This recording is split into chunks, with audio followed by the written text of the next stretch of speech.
to talk about my brain tumor story. I'm gonna start at the beginning. So I was in a pretty bad car accident.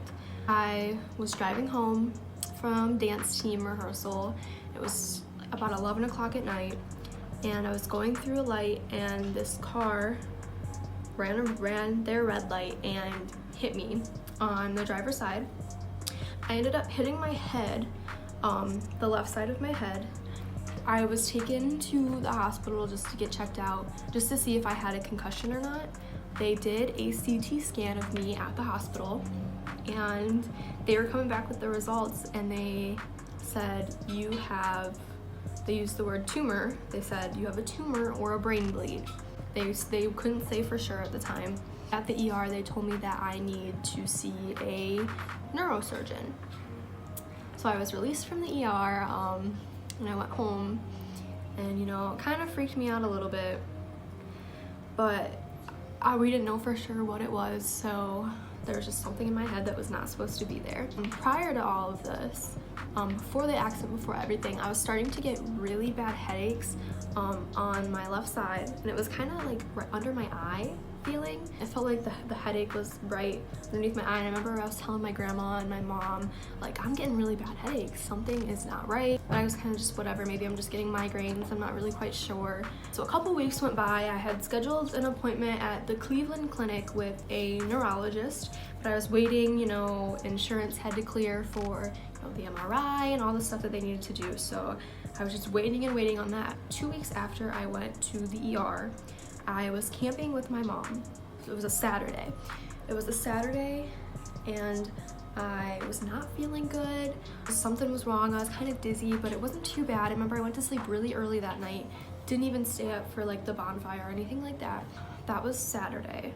On Sunday when I woke up, it was really bad. I could not stand up without passing out. Like literally, my little brother and my mom had to hold me up. Every time I was like, okay guys, here I go, I'm gonna stand up. And they had to hold me so that I would not fall down. And I lost consciousness a couple of times that day. So we ended up taking me to the ER. I was kind of just waiting and waiting and waiting. And then this neurosurgeon, his name is Dr. Renard. He kind of just took over my case. I wasn't even one of his patients. He took over my case and said, we need to get this out of there. An MRI right away, and the MRI showed that I had about, I think they said like a golf ball size tumor in the kind of the front of my brain. The good thing was that it was not really in the brain. It was more on top, like right underneath the skull.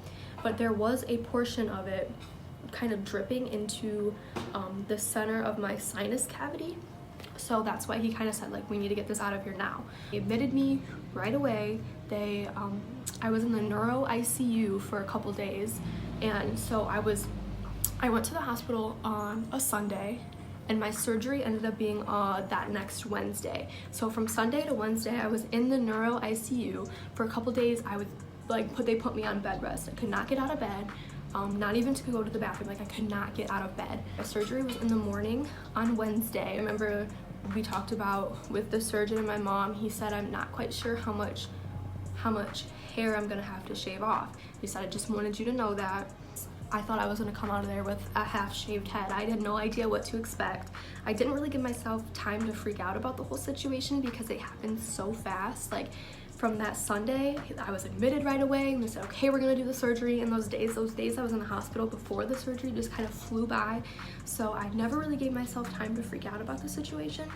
I remember in the hospital, I was with my mom and dad before the surgery, and that's when I kind of started freaking out, like when they were wheeling me back, and I wasn't with, like, it was the last time I could say anything to my parents. And I was like, okay, like, this is it, no matter what happens. Everything happens for a reason. I hope everything goes well, but you never know in these situations. They pushed me into the OR, and they were playing Drake. I think it was Drake, and like all of the people in the OR were getting pumped, and I was like, okay, they got this. They're getting themselves ready. My surgery, it went pretty good. He got about he said 99% of the tumor. There is still a little bit of the tumor in my sinus cavity. And when I woke up, I had a big bandage or white bandage around my head, and I just had a little bit of hair like in a bun on top of my head. I had really no idea how much hair I had underneath there. I had a central line in my neck that kind of went through to my heart, I think. I might be wrong exactly, but you can still kind of see I have like a little, like not a scar, but that's where the central line was in my neck, and I had stuff in my hands, and it was just, I was wired up everywhere. So after the surgery, which we weren't kind of prepared for, we were told that the next like 24 to 48 hours were like crucial, like critical. I was still in the ICU after my surgery, but there was the potential for like brain bleeds and all of that kind of stuff. So I was closely monitored. 2 days after my surgery, the neurosurgeon came in and he was like, okay, you ready to take the head wrap off? And I was like freaking out because I didn't know how much hair I was gonna have. And he was like super excited to take it off, and I was like kind of nervous. And so we took it off and I was in shock. The surgeon braided my hair out of the way so that he only had to shave off just the section that he needed to get into. I had a full craniotomy, so it was kind of like a U shape kind of, or like a C shape. All of my nurses were in shock because I guess usually he just shaves people's heads, and I was in shock that he did that for me because I'm sure it took up more time than was necessary. I was in the ICU for a week. The first time I was able to get out of bed after my surgery, I went to go walk and I had no feeling on the right side of my body. It was tingly and numb, and I just couldn't move my legs. I couldn't really move my arms on the right side of my body. And that's because if you have a tumor or anything, the left side of your brain controls the right side of your body. I could not walk. They gave me a walker to walk with in the ICU, and just going to the bathroom, getting up was so hard. It was so hard, and I just wasn't expecting that at all. Showering was hard, but my mom, she was amazing through all of this. I sat in like a little shower chair, and she washed around my incision, and she helped me a lot. I would not have been able to get through all of this without my mom, and I'm so thankful for her and just everything she did to help me. I was in the ICU for a week. I was transported to an inpatient rehab center. I did not want to go there at all, but I knew it would help me because after my surgery, my brain was working a little slower. So basic like math problems and basic like just thinking, like my thinking skills were really slow. I had to do speech therapy, and in speech therapy I did a lot of like, okay, read this and not answer questions about what you read. And I did lots of like basic math problems, like the time tests that you had to do in elementary school, and I struggled with those. It was really hard on myself because that was the last thing I expected was to my brain to be working slower than it usually did. But it makes sense, like what happened to me was traumatizing to the brain, and the brain needed time to recover. I did occupational therapy because I needed to make sure that I could do things for myself and get around the house okay. And then I also did physical therapy, getting the mobility back into my body. Mainly it was the right side. I had lots of trouble with balance after my surgery. I worked hard every single day, and being a dancer, they said that I recovered way faster than the normal person. Well, it's been 2 months since my surgery, and I still get a little bit of headaches. The incision area, which you can't really see, you can kind of see, I have little baby hairs growing back, but when I have my hair back like this, you can't even really tell. I'm on the dance team at my college, and I've been struggling to keep up with everyone else because my body, I lost a lot of strength in my body while I was in the hospital for those 2.5 weeks. And it's crazy how fast that you can lose muscle, but it's also crazy how slow it takes to gain it back. I think I pushed myself a little bit too hard before I was actually ready. I started dancing 3 weeks after my surgery. I think that was just too soon. I didn't have time to rest. Through this whole thing, I never stopped being positive.